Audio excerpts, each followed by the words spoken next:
Menurut data Wahana Lingkungan Hidup pada tahun 2014, 80% pencemaran lingkungan di Teluk Jakarta diakibatkan limbah rumah tangga dan limbah industri. Pencemaran di Teluk Jakarta telah terjadi selama bertahun-tahun. Seiring maraknya aktivitas manusia mulai dari hulu sungai hingga hilir, juga di sekitar pesisir hingga pembuangan yang bermuara ke Teluk Jakarta. Pencemaran laut terjadi di sebagian besar perairan di Indonesia. Teluk Jakarta adalah salah satu kawasan berdampak pencemaran laut. Hal ini disebabkan oleh banyaknya aktivitas warga di sekitar pesisir Teluk Jakarta, mulai dari industri hingga domestik. Efek pencemaran laut mengakibatkan penurunan kualitas air dan terganggunya stabilitas populasi organisme laut.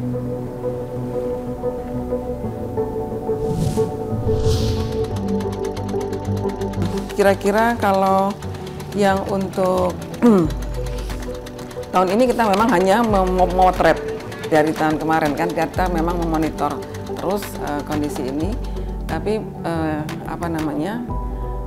kita hanya melihat peningkatannya bahwa di dalam sedimen memang ada beberapa logam yang meningkat konsentrasinya.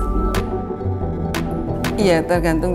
Memang industri itu kan sebetulnya sudah ada peraturan untuk membuang limbahnya itu. Jadi sebelum dibuang ke laut, dia harus treatment dahulu sehingga mengurangi beban pencemaran di daerah receiving waters itu. Yang dalam hal ini adalah Teluk Jakarta.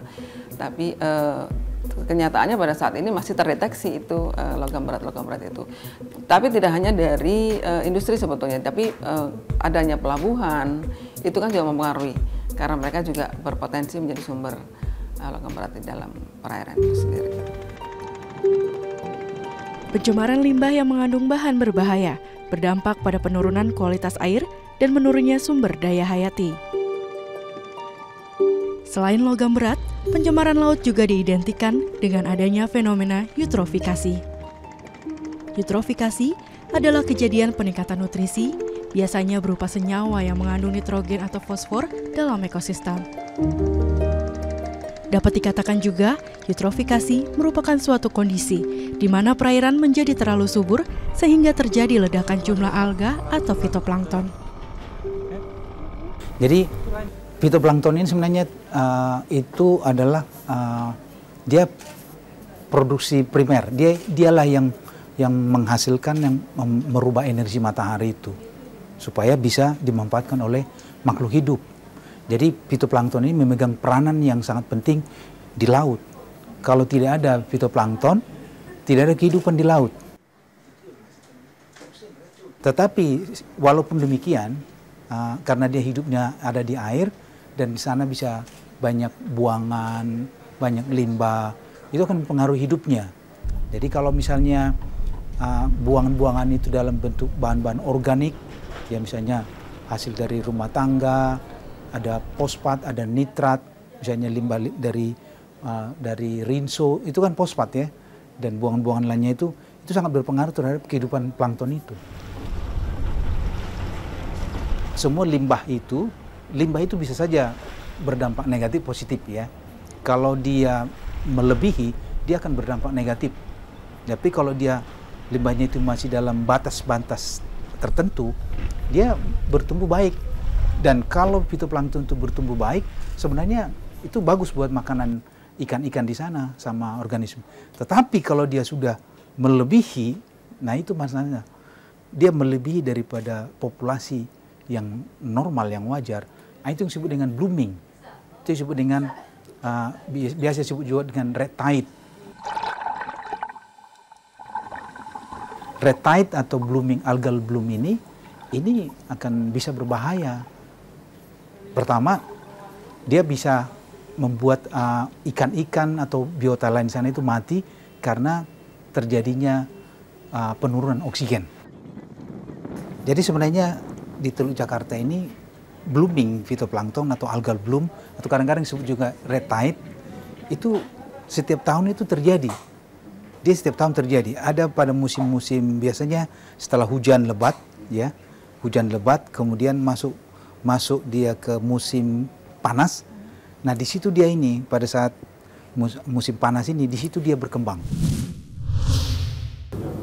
Pencemaran laut disebabkan oleh berbagai faktor, salah satunya berasal dari limbah domestik. Kebiasaan warga membuang sampah sembarangan ke sungai menjadi penyebab pencemaran terbesar di perairan Teluk Jakarta. Selain membawa sejumlah bakteri, limbah domestik juga berdampak pada kesehatan. Jadi kalau kita lihat Teluk Jakarta itu kan dari kawasan yang dekat pesisir sampai ke arah yang memang laut, dekat laut lepas. Nah itu kalau dilihat dari rata-rata, iya, itu masih belum, karena jumlahnya sekitar 700-an, mendekati, karena batas baku mutu kita itu 1000 sel per 100 ml. Nah, kalau kita lihat secara keseluruhan Teluk Jakarta itu belum sampai, tapi nyaris sampai. Akan tetapi kalau kita lihat secara spasial, yang di pinggir itu sudah hampir semuanya sudah lewat. Jadi dari luasan yang kita pantau dengan 32 stasiun kemarin itu 54% sudah melewati baku mutu. Jadi secara umum memang sudah lewat baku mutu air laut, tapi dalam karena di daerah pesisir ini yang tinggi kandungannya. Kemudian melewati 100.000 sel per 100 ml. Jadi itu sudah berbahaya. Sudah menandakan bahwa patogen ada di sana. Begitu, itu yang jadi indikator tuh bakteri coliform di situ yang kita pakai. Jadi bakteri yang dari usus manusia ya. Itu 54% yang sudah lewat baku mutu. Kemudian yang paling tinggi itu di sebelah barat. Jadi dari Bangsa Muara, Marunda, Cengkareng kayak gitu, itu daerah barat itu lebih tinggi cemaran domestiknya daripada di daerah yang di timur, yang Muara Gembong dan sebagainya ya, itu relatif agak rendah. Limbah domestik adalah limbah yang dihasilkan langsung dari aktivitas manusia. Salah satu contohnya adalah aktivitas sanitasi di sungai. Kurangnya pengolahan limbah domestik yang layak membuat limbah domestik menjadi salah satu indikator pencemaran laut. Limbah domestik membawa sejumlah bakteri yang berasal dari pencernaan manusia. Bakteri ini terbawa aliran sungai dan masuk ke dalam perairan teluk.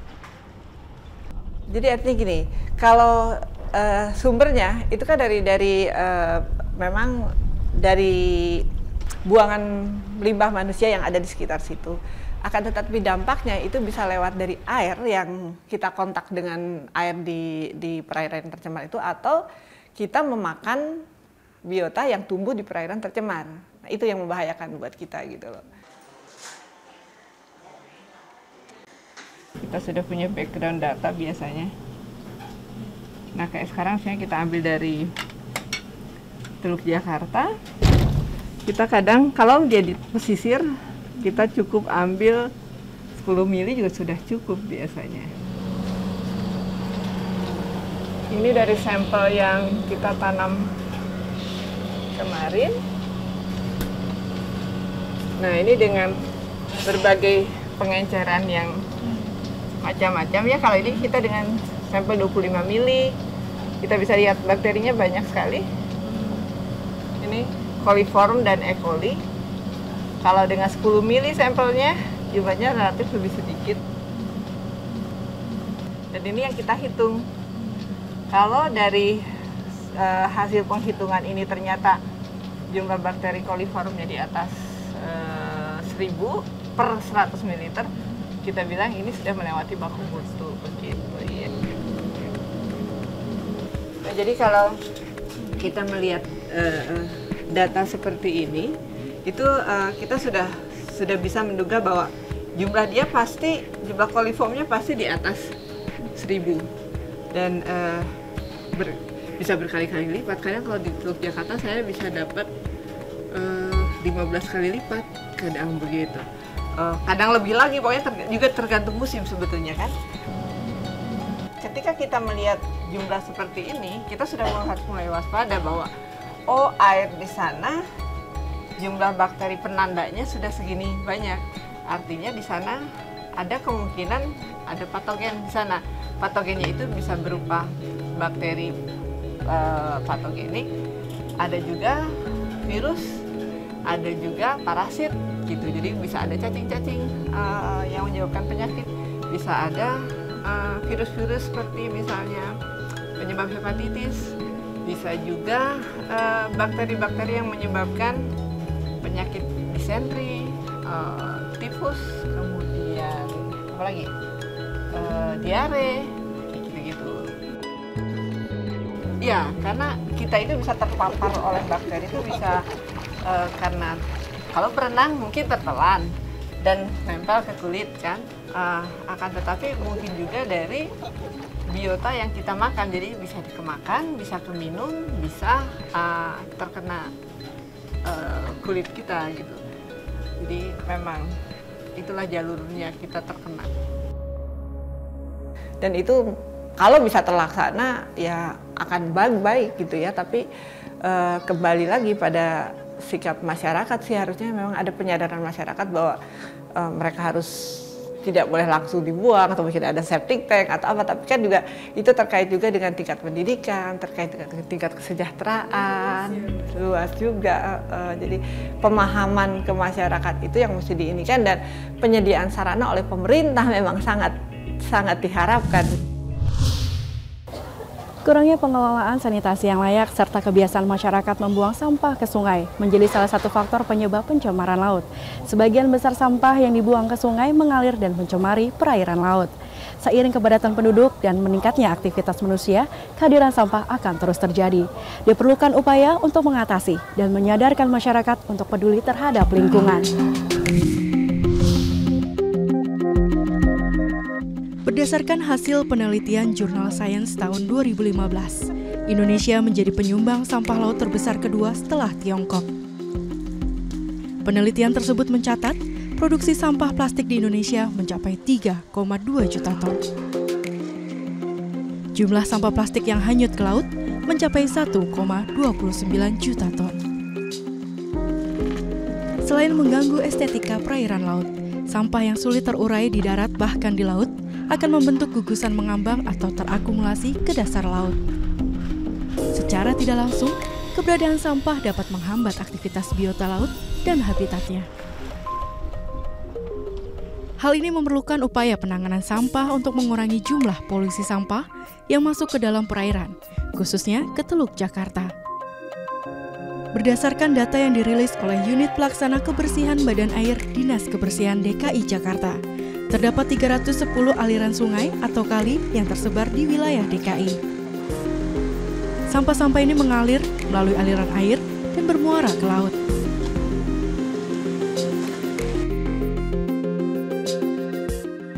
Setiap hari kami menangani sampah antara 6.700 sampai dengan 7.000 ton per hari.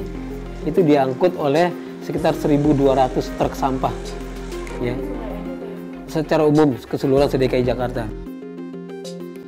Kita mengawal 13 sungai besar yang ada di Jakarta, di mana nantinya mereka bermuara kan ke Teluk Jakarta, ya, sampai ke Kepulauan Seribu. Di setiap ruas-ruas itu kita tempatkan orang-orang kita, petugas kita tempatkan 53 alat berat kita, ada yang kecil, ada yang sedang, ada yang besar, ada yang mini ekskavator, ada yang spider, ada yang amphibius. Kenapa kami menempatkan sekitar 4.300 petugas harian lepas atau kita sebut petugas kebersihan kami yang ada di sepanjang kali, sungai, waduk, danau, pesisir pantai sampai dengan di Kepulauan Seribu. Ya, karena kita juga menangani sampah-sampah yang ada di permukaan air yang ada tadi di lokasi-lokasi tersebut. Kita juga menempatkan semacam trap, ya, jaring-jaring atau trap-trap untuk mengangkutan sampah kita, ya kan. Ada yang kita tempatkan dengan mobil-mobil pick up kita. Ada jaring-jaring trap yang ada di kali, sungai yang selalu kita lakukan bahasanya penangkapan terhadap sampah-sampah yang ada di kali dan sungai.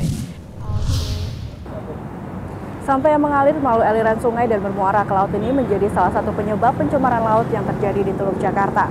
Salah satu upaya yang dilakukan oleh Dinas Kebersihan melalui Badan Air adalah dengan memasang penyekat di setiap aliran sungai guna mengurangi sampah yang masuk ke Teluk Jakarta.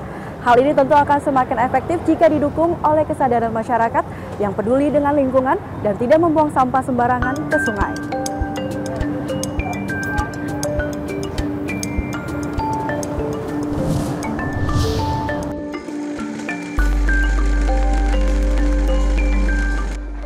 Kali Ciliwung ini kan juga memang aslinya kan ada yang disebut Ciliwung Lama, ya pintu airnya ada di sekitar Manggarai ya, pintu air Manggarai. Di situ dipecah menjadi dua, yang satu Cakung Lama yaitu mengalir ke wilayah Matraman, Raden Saleh, Pejambon, kemudian ke Istiqlal. Istiqlal juga itu dipecah, ada Ciliwung Kota yaitu di belakang istana ya, Perwira, kemudian masuk ke Harmoni. Terus yang dari Istiqlal, Pasar Baru, Gunung Sahari masuk ke Ancol, ke laut gitu ya.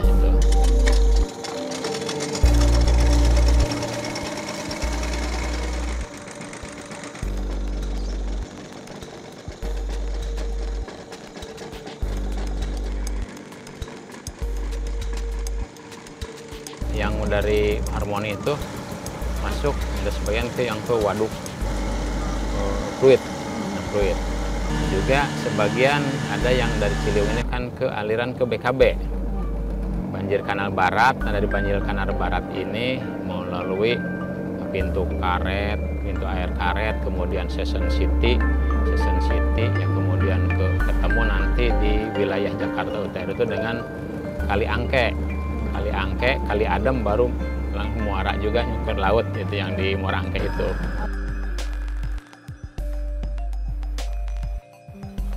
Cuman mungkin perlu diketahui juga bahwa Teluk Jakarta itu kan aliran air bukan yang disebut di DKI itu 13 aliran sungai besar ya. Bukan hanya itu, karena Teluk Jakarta juga ada perbatasan seperti Banten ya, wilayah sebelah baratnya, kemudian juga wilayah timurnya Karawang, Bekasi. Nah, itu juga mungkin ikut andil juga di dalam datangnya mungkin sampah yang ada di Teluk Jakarta.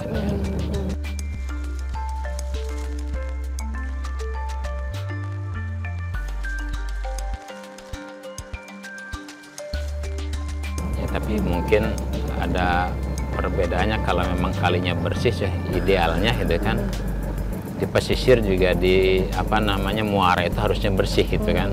Karena apa yang ada di muara itu di laut juga kan memang sumbernya dari termasuk air, dan apa yang dibawa air itu dari sungai juga gitu kan.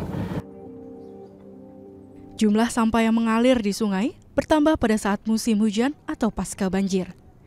Sampah yang berasal dari hulu terbawa hingga ke Sungai Ciliwung dan nantinya bermuara ke Teluk Jakarta. Pemasangan penyekat di beberapa titik aliran sungai menjadi salah satu upaya Dinas Kebersihan untuk menangkap sampah guna mengurangi tingkat sampah yang masuk ke perairan Laut Jakarta.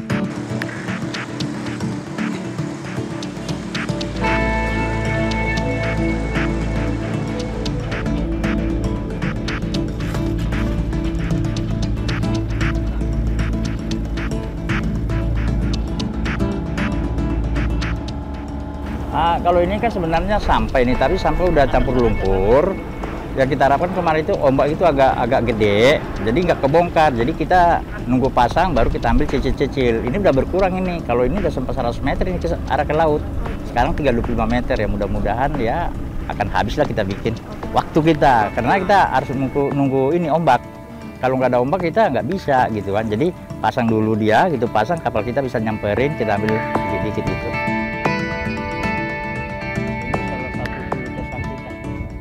Ini sumbernya dari Kali Adem lah. Ini kan kalau angin barat itu kan sebenarnya berasal dari Kapuk adanya, pokoknya dari tetangga kita juga, dari Banten datang juga. Pasti ke sini dia larinya. Ini tapi paling banyak ini sampah-sampah dari Kali Adem. Tapi udah berkurang karena udah ada badan air. Coba kalau nggak ada badan air, waduh nggak tahu lagi. Maruli Sijabat sudah 12 tahun menjalankan tugas sebagai operasional kebersihan pesisir dan pantai di Teluk Jakarta. Sebagai petugas kebersihan di wilayah pesisir dan pantai, Maruli dan tim bertanggung jawab menjaga perairan dari pencemaran sampah. Papannya itu diturunin, nanti dari ban itu ke sana nanti. Setiap hari, Dinas Kebersihan Pantai dapat mengangkut sampah sebanyak 60 hingga 90 meter kubik. Coba, ini kapal ini tempel kayak ini, ke 02. papannya itu diturunin nanti dari ban itu ke sana nanti. Sampah-sampah ini berasal dari wilayah DKI Jakarta, Tangerang, Banten, dan sekitarnya.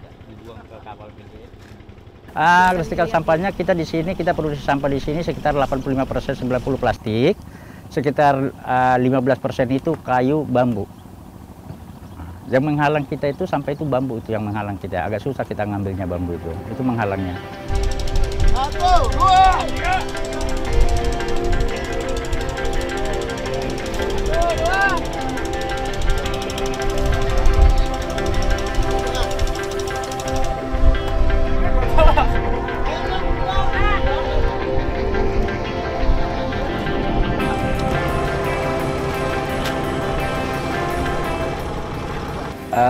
Terus terang, tahun 2005 kita mulai, wah sampahnya nggak tanggung-tanggung. Tapi sampai sekarang itu boleh dikatakan sampah yang sisa itu ya tinggal 25% lah. Habis kita tuntaskan semua. Ini tadi udah kita lihat ini sampai 500 meter ke arah laut. Sekarang udah tinggal berapa meter lagi. Sebelah baratnya, sebelah sisinya sama. Tapi udah berkurang sama sekali. Tapi tetap gitu juga kita masih membutuhkan suatu alat yang agak bagus karena sampah kita air-air ini udah menjadi lumpur. Jadi alat yang canggih butuh kita.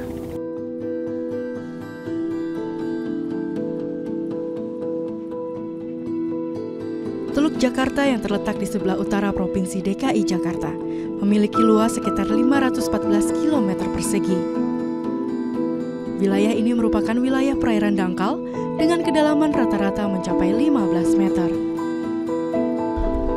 Meningkatnya aktivitas warga di area pesisir dan sekitarnya menjadikan Teluk Jakarta sebagai salah satu teluk paling tercemar di dunia. Dan para petugas kebersihan terus berjibaku, berjuang membersihkannya, walau itu bukan tanggung jawab mereka semata. Teluk Jakarta telah tercemar, namun itu bukan berarti berhenti berupaya, tetapi sebaliknya tetap menjaga laut dari kerusakan. Setiap orang dapat melakukan perannya dengan sederhana, menjaga dan melestarikan sumber daya laut. Salah satunya adalah dengan tidak membuang sampah atau limbah ke sungai atau ke laut.